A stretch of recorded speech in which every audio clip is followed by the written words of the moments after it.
Bagaimana sih proses keuangan pada saat pegawai itu diterima begitu? Mungkin akan nanti kondisi lainnya. Kita lakukan 700. Persoalan nanti diterima itu 200, 300, tapi kita lakukan keuangan sudah 700. Begitu sehingga sudah kemudian itu 700. Tidak lagi 300, 200, tidak lagi yang lulus begitu. Ya. Jadi dari awal kita terima SKP 4, kita langsung laporkan kepada BPKD, kita menyediakan tahun 2023 akan menerima sekian orang. Nah, nanti pada saat pengumuman anggaran itu sudah bukan dari kita. Kita cuma pada saat menerima SK kita laporkan ke BPKD jumlah kuota, bukan jumlah orang lulus. Gitu. Dari 2023, mohon maaf saya bacakan bahwa di 2023 kita itu 700 sekian, tapi yang terima hanya 300 sekian. Ya saya lupa detailnya. Otomatis itu biasanya ada spesial, harusnya. Kemudian pada saat 2020, maaf saya bicara 2022 dulu ya, karena ini kan ada ketika 2020 yang tidak terbayar.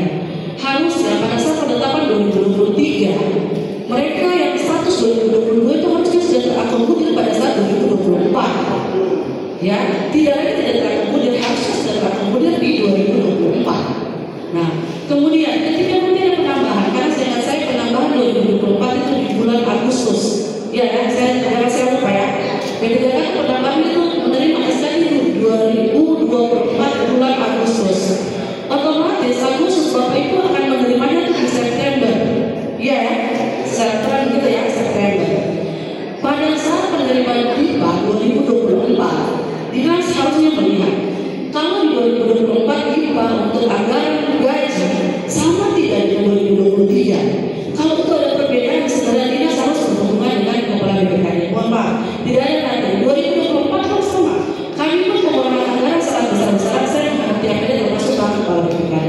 Jadi tidak ada nanti. Kami pun sama. Di 2024 kami diberikan dana itu 850 juta. Saya juga bingung. Saya bukan mencurhat, itu pun kami terjadi. Jadi tidak ada nanti ya. Saya pun berkoordinasi kepada Kepala BPKD bagaimana nih kami. Sehingga estimasi maksudnya analisa saya bahwa ketika itu dinas menerima IPA, dilihat di sini juga belanja gaji, ya belanja gaji pegawai itu kurang, karena kan ada estimasi tahun sebelumnya, harusnya kan ada estimasi itu dipakai estimasi itu. Kita jangan dulu berbicara 2024, kita bicara yang 2022 dulu, 2023 dulu. Nah pada saat bulan Agustus 2024 itu masuk sekitar 300, saya lupa 300 sekian orang. Itu TMT-nya itu Maret, tapi masuknya itu mereka terima SK itu adalah Agustus. Kalau di Agustus, September baru diterima TPP-nya atau gajinya, ya karena 1 bulan sebelumnya setelah kinerjanya terbaca. Artinya kalau itu kurang, pada saat perubahan itu sudah bisa dilaporkan, harusnya ya sebetulnya.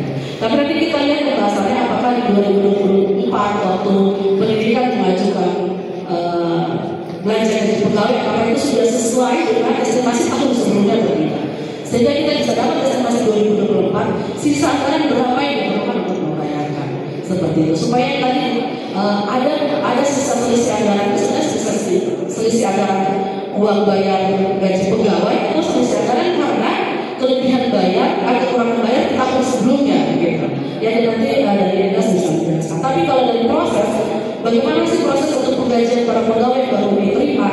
Itu saya pastikan bahwa setelah terima SKP 4 saya pasti laporkan ke BPKD. Terkait sama berapa banyak yang lulus, kami sudah melaporkan sebanyak jumlah kuota yang ada. Begitupun penerima 2024. Di SK 5.000 sekian, kami lapor 5.000 sekian. Kami tidak lapor yang lulus. Yang ternyata yang lulus adalah 2.400 sekian. Tapi yang kami lakukan untuk di saving gajinya adalah 5.000 sekian. Jadi prosesnya sudah dilakukan. Begitu ya, terima kasih untuk penjelasan saya. Terima kasih.